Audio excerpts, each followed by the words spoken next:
Okay, all right. So I'll reiterate what we have discussed. We have derived a equation for Thevenin voltage, which is given by this mathematical expression. Thevenin voltage also can be represented as VBB, which you can see here. This is Thevenin voltage, base power supply voltage, which is equal to R2 divided by R1 plus R2 times VCC. That is the Thevenin voltage expression. And Thevenin resistance, which is RB, which is R1 parallel with R2, given by R1 into R2 divided by R1 plus R2. So these are the two, one is voltage, other one is resistance, which you should be familiar to replace original circuit. This is the original circuit. The circuit portion of this is this get replaced with a Thevenin voltage, which is given as VBB, and Thevenin resistance, which is denoted as RB. I also told you why we want to replace the original circuit, bias circuit, or classical discrete bias circuit with its Thevenin's equivalent. The reason is, the analysis becomes very easier when we have a voltage divider network like this.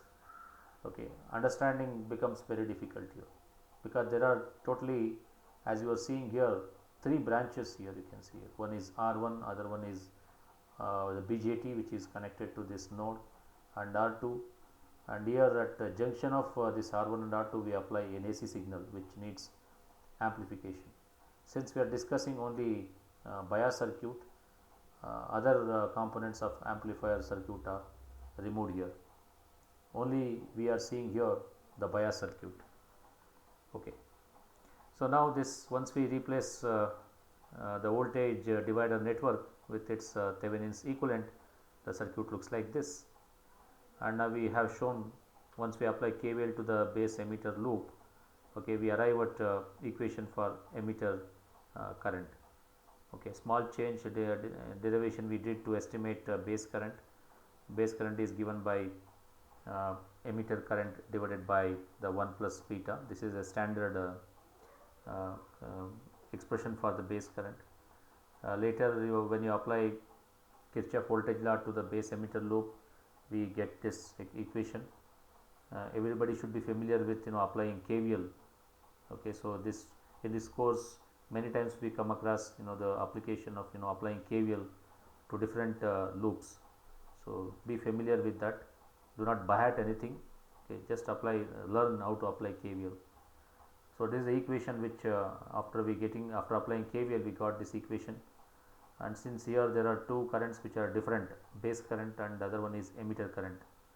So to make one current equal to other one, we have to replace the equation what we derived here for base current, that can be substituted here. Okay, so that the entire equation becomes in terms of emitter current here. So finally we have here emitter current. Once we take common factor from the second and the third term, we have left out with IE into RE divided by RE plus RB divided by 1 plus beta.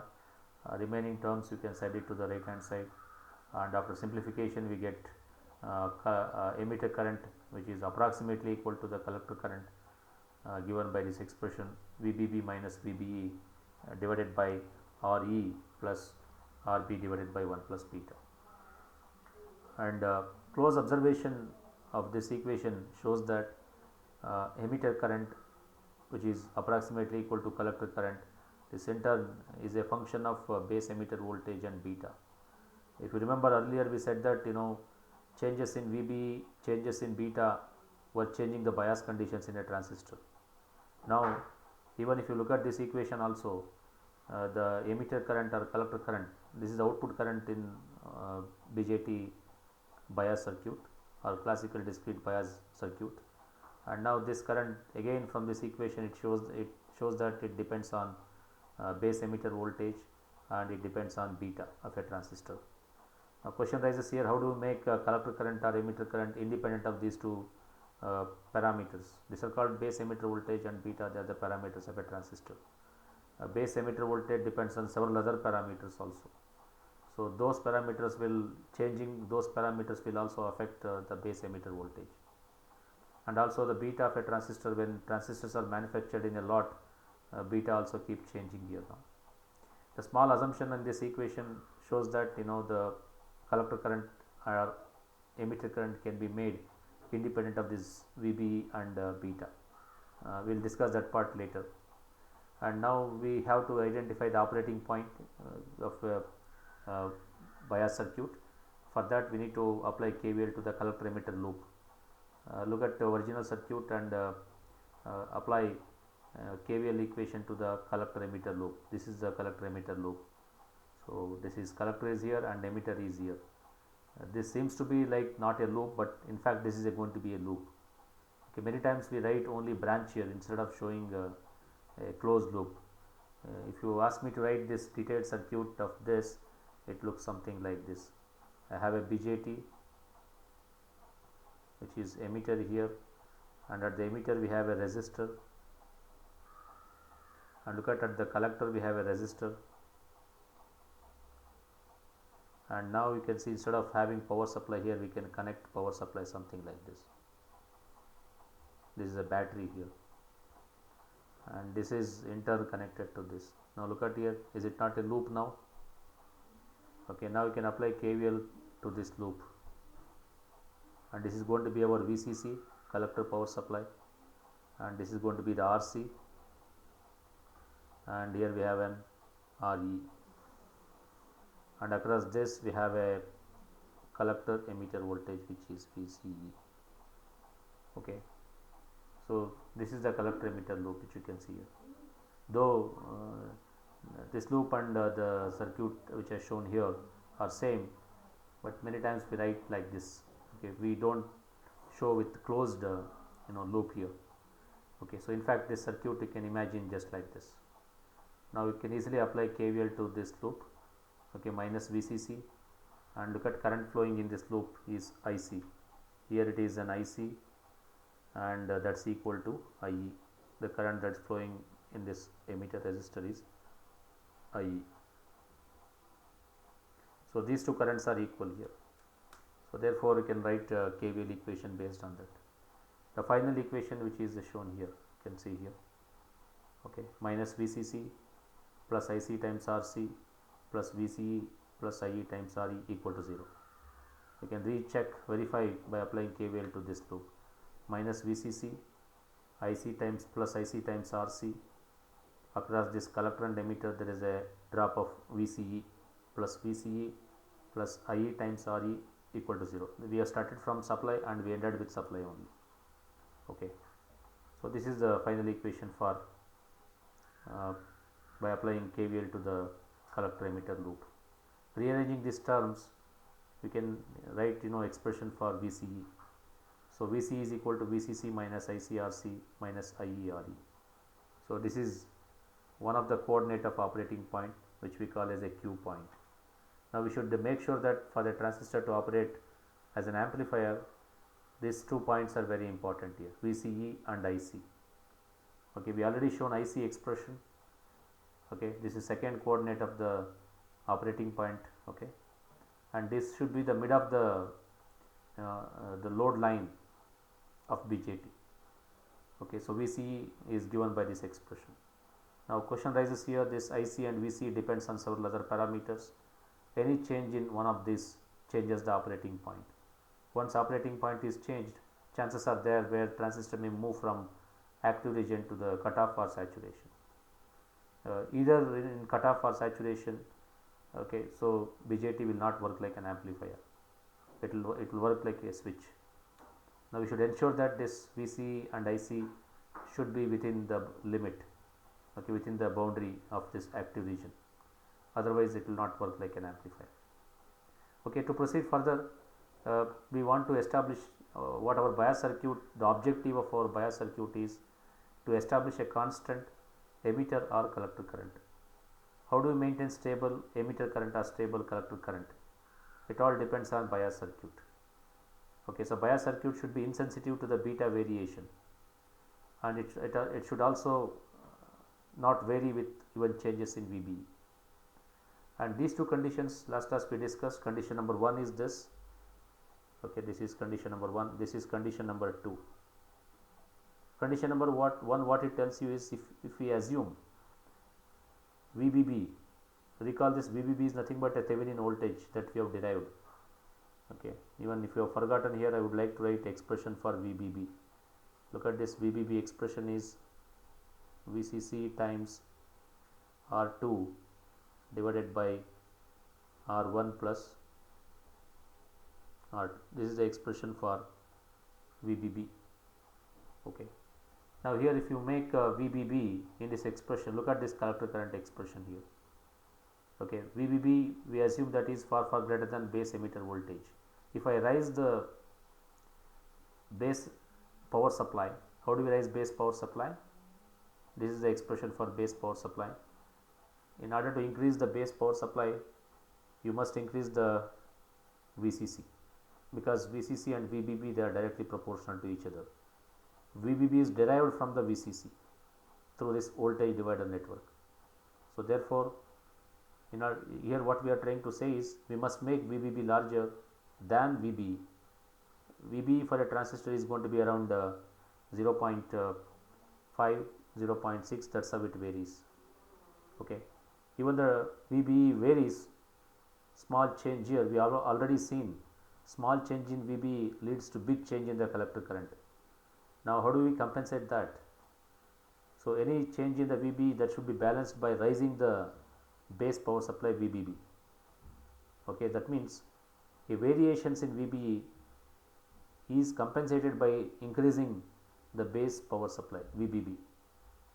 Okay, that means if you make this VBB larger than VBE, any change in VBE will be balanced by this increased base power supply.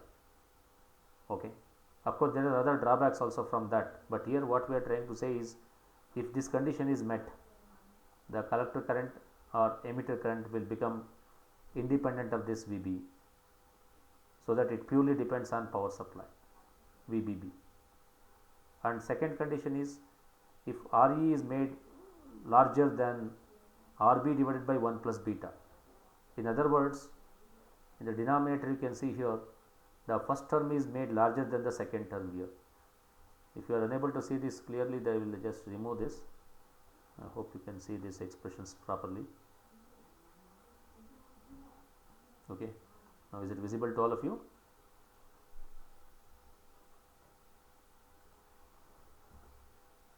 Okay, so I was just discussing about this VBB and VBE. There is a minus sign, it seems. It's not visible here, there is a minus sign here. So this VBB must be made larger than VBE, that's one condition. Second condition is, emitter resistor RE must be made larger than the second term RB divided by 1 plus beta. If that is the case, so now the collector current becomes independent of this VBE, this can be neglected, and even this second term also can be neglected, because we are increasing, we are making this RE larger than this second component, VBB larger than this second component here. So now the final term for emitter current with that assumption, IE, is nothing but equal to IC, which is equal to VBB is left out in the numerator, and in the denominator we are left out with RE. Now if you observe this expression, collector current now purely depends on the VBB and it depends on the resistor RE, which is again, these two parameters are designer controlled. That means it is a control with us now, control is there with us now. So that means this output current can be stabilized by just providing constant base power supply and fixing with emitter resistor RE. But let us see other consequences by assuming VBB greater than VBE and RE greater than RB divided by 1 plus beta. Okay, any questions here? So a circuit, a classical discrete bias circuit with these assumptions provides a constant emitter current or constant collector current VBB divided by RE, and this is again under the designer's control. Now let us see the drawback of these two assumptions. Okay, fortunately we have got very good stable current, provided if these two conditions are met. Now I am going to discuss the drawback of these two conditions here. First let me take first one. Okay, we are saying here in the first condition, our first assumption, base power supply should be larger than the base emitter voltage. I also told you how to increase the base power supply. In order to increase the base power supply, we must increase the input supply, which is VCC. VBB and VCC, how they are related to each other? They are related by this voltage division rule. Okay. So now we will see that what are the drawbacks of increasing the VBB. So as I told you that to increase VBB, you are drawing more and more supply, input supply now. That again in turn is a drawback. Okay, so that means in order to maintain constant current at the output, even though small change in VB, you have to pay larger collector power supply. Okay, that means the circuit will draw more voltage from VCC to increase VBB, so that any change in VB will be balanced by that. Okay, the same is explained here, which you can go through here. The constraint defined by equation 1.17. So you can see this is the equation which is 1.17. Okay, what it says, ensures that small variations in VBE, which is 0.7 volts, will be covered by much larger VBB. Okay.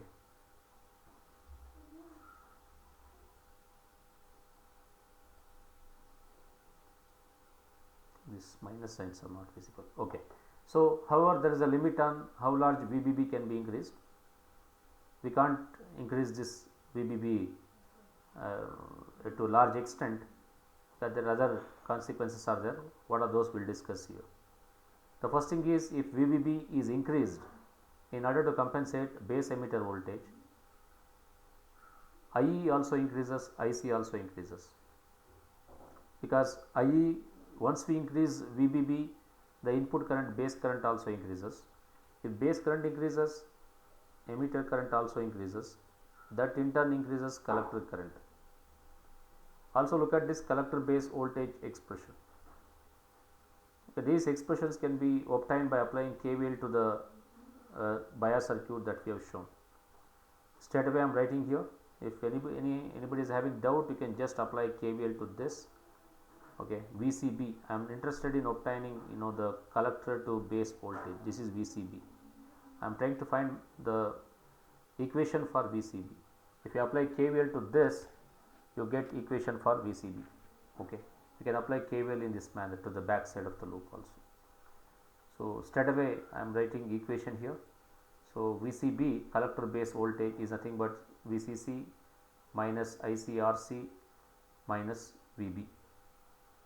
Okay, so VB is nothing but it's a voltage at the base. Do not give different meaning to this. Okay, let us look back into the circuit. Where is VB? Okay, so this is VB, this point is VB, or this VBB itself I am calling as VB. Later I am substituting in place of VB as VBB.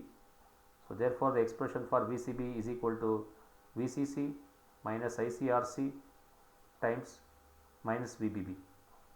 Now by this time you must have understood how we apply KVL to arrive at this VCB equation.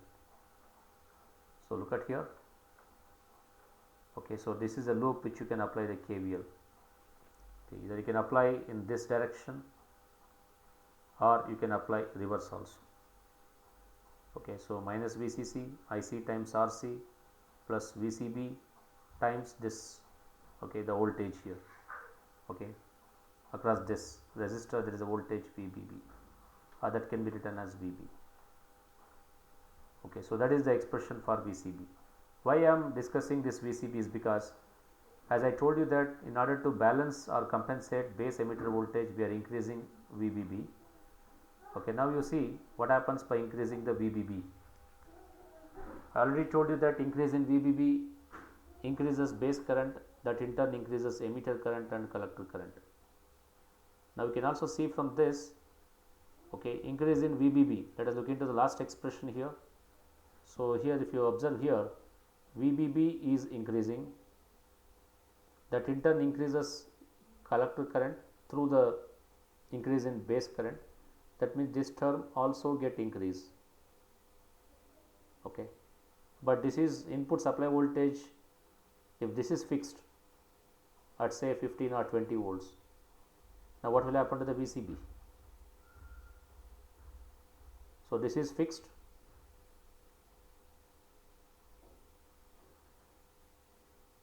and this drop across RC is increasing. So big, and VBB also it is increased in order to compensate base emitter voltage. Now what will happen from that? So obviously the VCB keeps decreasing. So there is a drop in the VCB. Now let us see what is the other consequences of that. So from this equation it is clear that increase in base power supply VBB reduces VCB. VCB keeps decreasing. Okay. And let us see the corresponding equation for the VCE. So we already derived equation for collector emitter voltage. Same equation I am rewriting it here. If you still have a doubt how to get this equation, apply KVL here. See, voltage across RE is taken as VE here. Okay, all these things students must notice. Okay, if you want to know that equation, just apply KVL here. So minus VCC IC times RC plus VCE, this drop you have taken as just VE, and we want VC from that. So this is the equation. Okay, so this is the equation. So VCE is equal to VCC minus ICRC minus VE. Okay. Now you can see substitute, we can write VE in terms of this voltage, which is nothing but VBE minus VBB, this substitution for the in place of VE. This is the term we have substituted for VE, which is nothing but VBE minus VBB. Okay. So now from this equation what we can observe here? Here we said that increase in VBB decreases collector base voltage. Okay. And now we are observing what will happen, what is its impact? Increase in VBB, what is its impact on the collector emitter voltage? Okay. Let us see that here. So from this equation, it shows that increase in base power supply VBB, though this is balanced VBE. Okay. This ICRC drop increases, this is fixed. Now let me write here, this is fixed.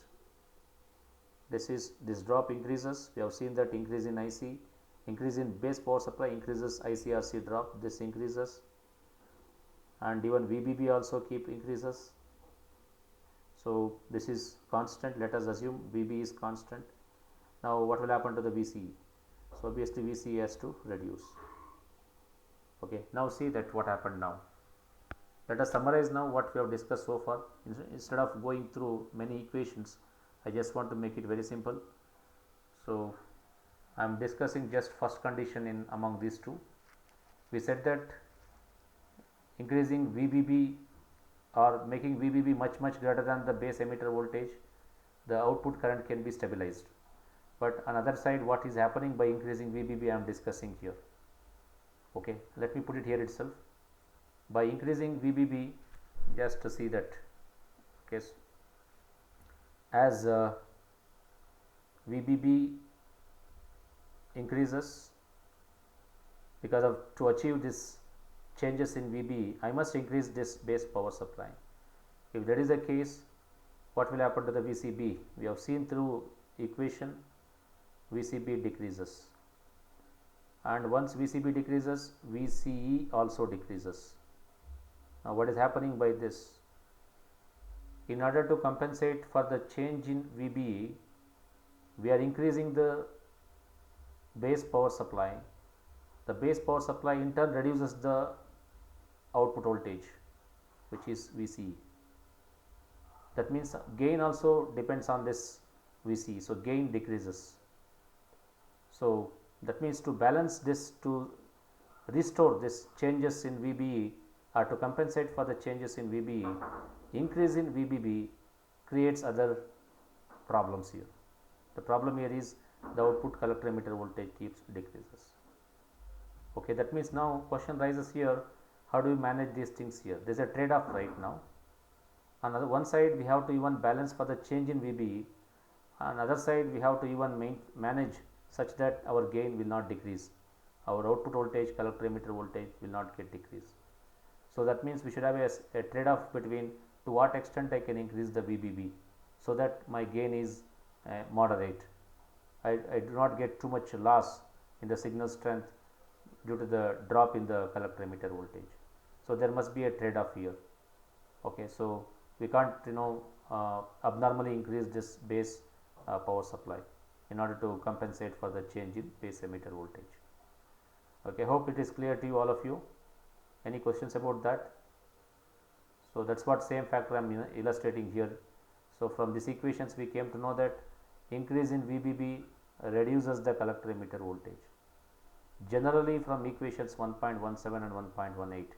What is 1.17 and 1.18? These are the two assumptions. Okay, that's what we are referring to. That we can conclude that VBB cannot be too large. Okay, that means I cannot increase VBB to larger extent because that decreases the output voltage, collector emitter voltage. And here we also seen increase in VBB was decreasing our collector base voltage. And here but we have to maintain sufficiently large collector base voltage because that gives larger signal swing at the output of a bias circuit here. Okay, so that means the solution for this is we must have a trade off between VBB and VCE here. If you are increasing this you must manage such that the VCE drops very little, and also there must be a sufficient collector base voltage. So VCB should not drop, so that signal swing is maintained out the output properly.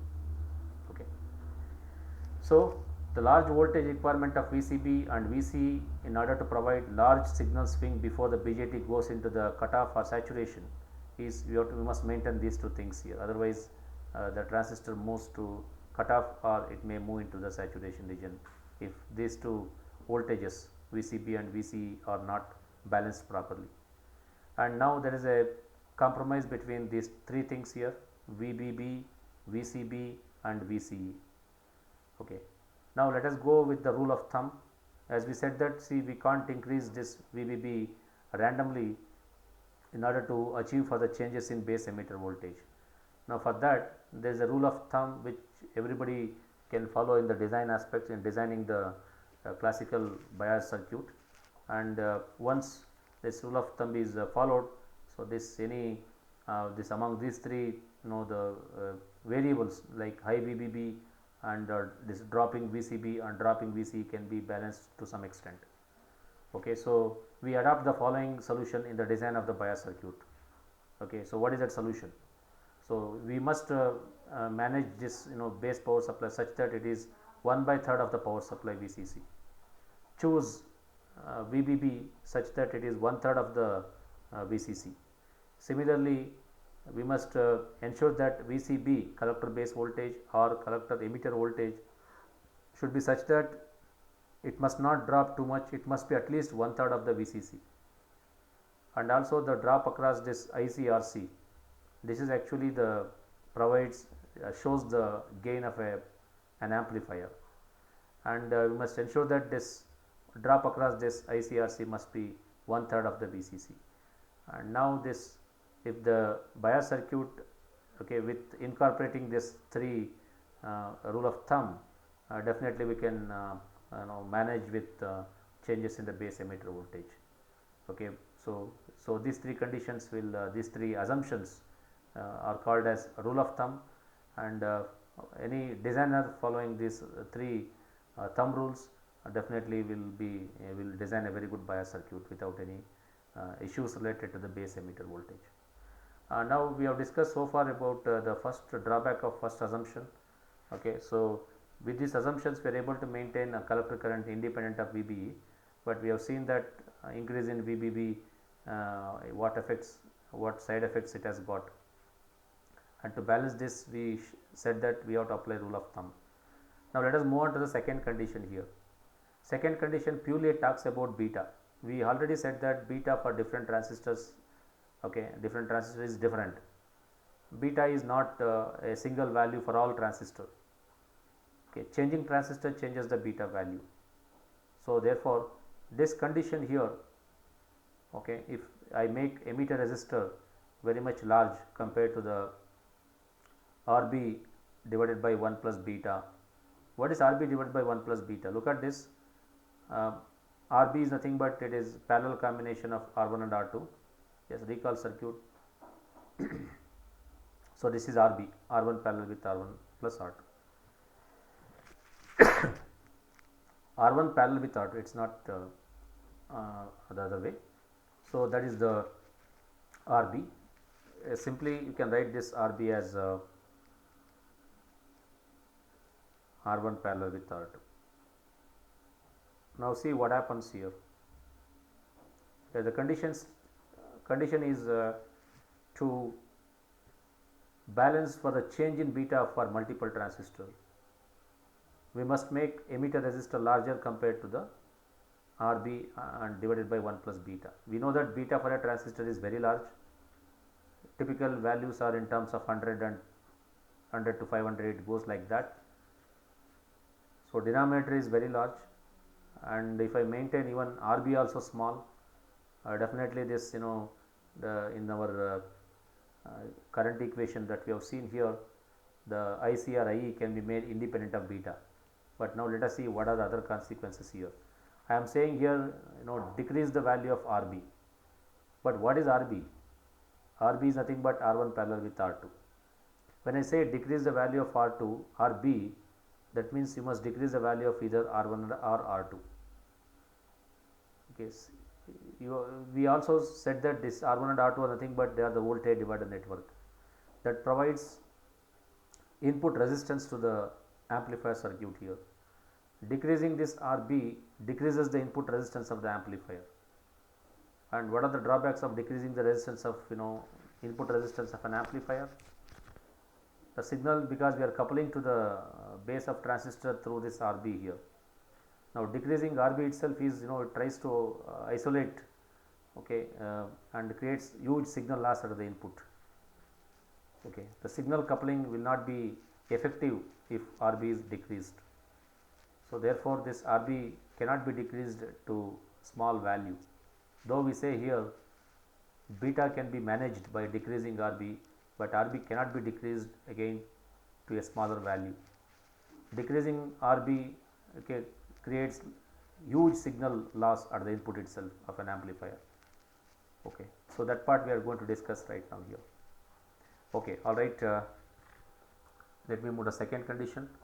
So second condition, what it says is IE is insensitive to the variations of beta and could be satisfied by selecting the small value of RB. Now selection of small value of RB can be achieved by choosing small values of R1 and R2.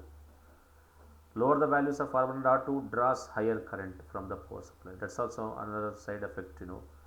If you decrease this R1 and R2 value, this is since it is a voltage divider network, I will rewrite adjacent to this how exactly the R1 and R2 looks like.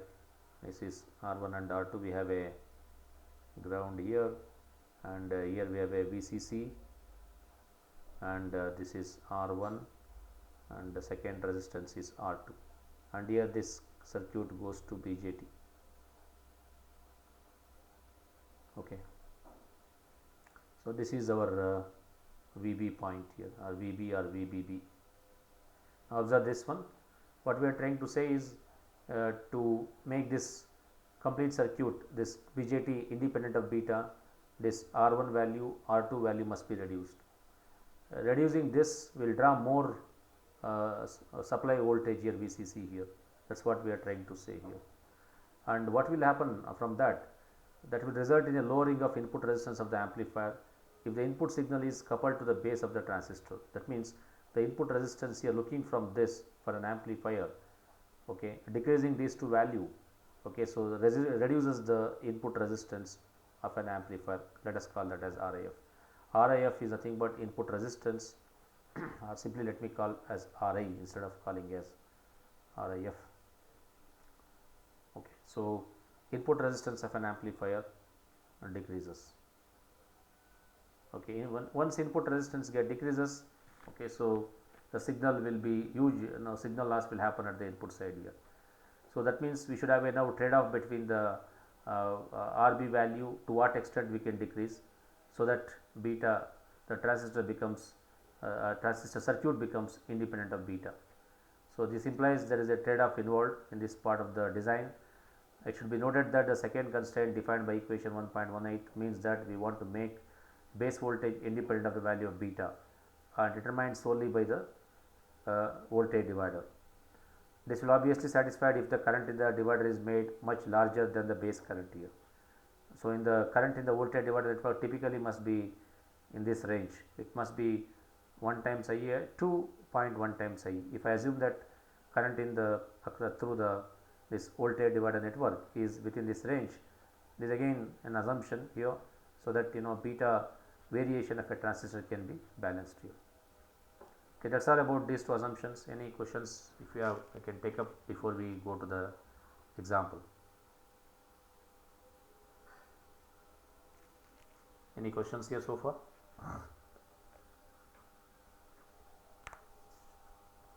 So one thing it is clear from this discussion, okay, so we can't in order to balance maintain a constant output current, we can't vary the increase input supply or decrease the input resistance here. So that's one thing must be ensured by all of this. So here again, this is by as with the assumptions, what we can say here, if I maintain the current through the R1 and R2 such that either it must be 0.1 times IE or it can go up to IE times, okay, then only we can maintain the stability even for the variations in the beta value. Now I am going to take up example 1, which explains you the so far the discussed things, okay, so which will help you to understand much better way. Now let us see the problem. So these kind of examples will be asked in examinations. So students are advised to thoroughly solve understand each and every step and try to solve this problem on your own. Let us see the what problem it states. Design the bias network of the amplifier. This is a bias network is given here. Sometimes even it is not given also, they may say here directly classical circuit bias, okay. In such case you must write network like this. Here it is straightforward, it is given the amplifier bias network for the amplifier is given. Again, once again I am reiterating here that this is not a complete the amplifier circuit, it is just a bias circuit of an amplifier, okay. So this is voltage divider bias network, okay. So what happens, let us see here now. So we must establish emitter current as 1 milliampere. So where emitter current flows, kindly notice this. So emitter current which flows here, okay. So this emitter current is given by the in the specification, this is 1 milliampere, and that same as this collector current also, okay. So collector current is also 1 milliampere and supply voltage is given as 12 volts here. So this is the supply voltage, this voltage is given as 12 volts. The transistor is specified to have a nominal beta value of 100. So for this transistor, beta value is given as 100.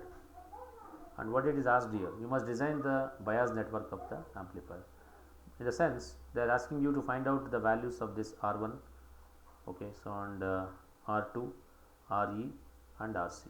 This is called as a design, okay. So here voltages and currents are given and transistor value, beta value is also given, and it is asked you to design the network of an bias network of an amplifier, which is nothing but you must estimate the values of R1, R2, RC and RE.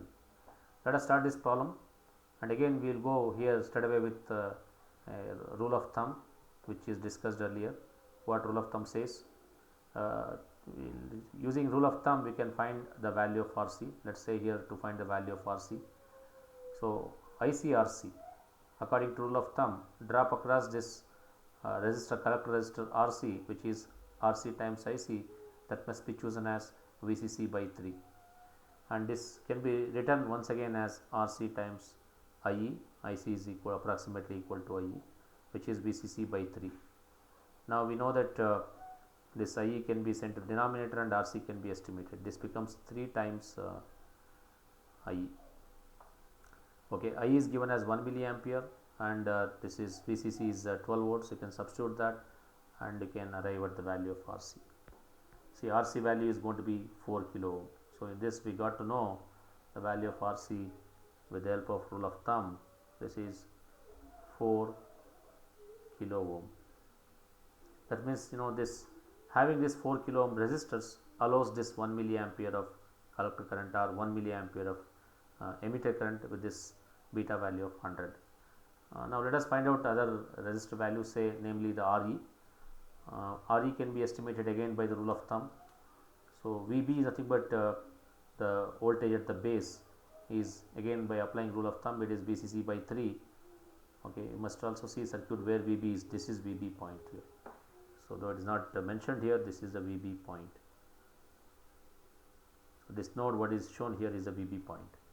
So according to rule of thumb, this must be equal to VCC by 3.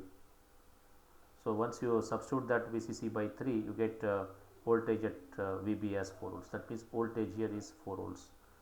So there is a 4 volt here. That means drop across this is 4 volts. Alright, so now we can proceed further. Emitter voltage also can be calculated by using this. Once we know VB for a transistor is standard value, it is 0.7 volts. So this you can get this expression by writing this. We know that VBE equals VB minus VE, right. So now we want here VE. So VE can be taken this side. Okay, so this VB can be transferred to other side. So therefore equation becomes VB minus VB. So the same as here, right. So we know VB, which is 4 volts, substitute here. VB is 0.7.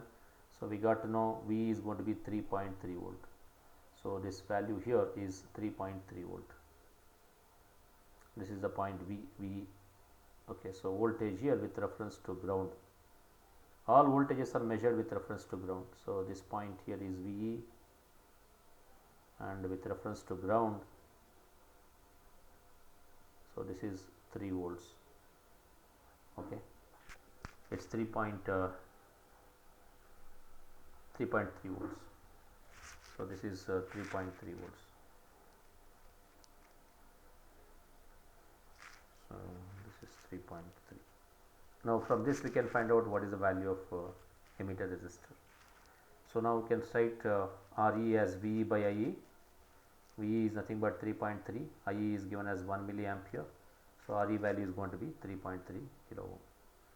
Now we have left out with just R1 and R2. You can see here we got this value, and R1 and R2 is very simple now. So let us find out one and substitute with the other one here.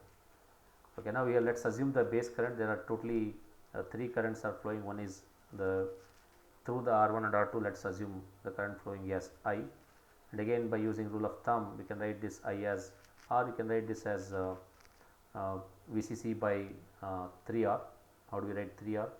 Let us assume that one of the resistance is 2R and other resistance is R. So that total resistance becomes 3R. Here let us assume that this R1 is equal to say 2R and R2 is equal to, let us say, R. So now we can write this current flowing through this. If I call the current flowing here as I, so this can be written as supply voltage times 2R plus R, which is 3R. So I can be written as VCC by 3 times R, right. So I have assumed here this R1 is larger compared to R2. This is the assumption what I have done here. So if that is the case, you can see here I is equal to VCC by 3R, and I is as I told you that we must assume as, which is 0.1 times the emitter current, and this if you substitute here I as 0.1 IE, which is equal to VCC by 3R, and now we can substitute for IE, which is 1 milliampere. VCC is given as 12. We get to know what is the value of R. So R value is found to be 40 kilo ohm. Since I have taken R1 as 2R 2 into 40 becomes 80 kilo ohm. So R1 is 80 kilo ohm. So R2 I have assumed as R, which is equal to 40 kilo ohm. So R2 value is going to be 40 kilo ohm. Now the circuit, let me write, substitute all values in this bias network. We got to know this is going to be the 80 kilo ohm, and the bottom resistance is 40 k. Okay, so this is the design, bias circuit design here. Okay, with this kind of design here, it allows emitter current as 1 milliampere here, and collector current also, which is maintained as 1 milliampere, and the value of beta is going to be 100 here. Okay. With that I will stop here. Next class I would like to take up other bias circuits, and any doubts you have. So these kind of examples everybody must work out. So these examples are usually asked in examinations. Okay, so like this we'll solve even many examples in the upcoming classes. Okay, with this I think I need to stop here since time is up. Next class we'll continue with other biasing schemes.